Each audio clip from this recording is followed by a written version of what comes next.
সব সময় আল্লাহর কাছে এই দোয়াটা যেন আমরা করি, আল্লাহ কিয়ামতের দিন তুমি আমার হিসাব নিও না, আল্লাহ তুমি আমার বিচার বসিও না, আল্লাহ তুমি দয়া করে আমারে মাফ করে দিও। আল্লাহ যার বিচার করবেন ও জাহান্নামে যাবে, আর যার বিচার করবেন না সে জান্নাতে যাবে।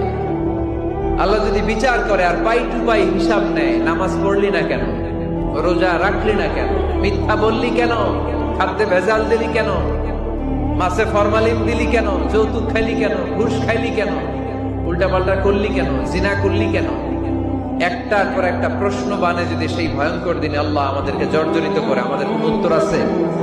সেদিন আমাদের বাঁচার কোন উপায় আছে? তাই আমরা সবাই আল্লাহর কাছে দোয়া করবো, আল্লাহ কোনো বিচার টিচার মানি না, কোনো বিচার করতে পারবো না, দয়া করবা। কথা কয় না? কি করবে? এবার আওয়াজ করে বলেন, বিচার চান না দয়া চান?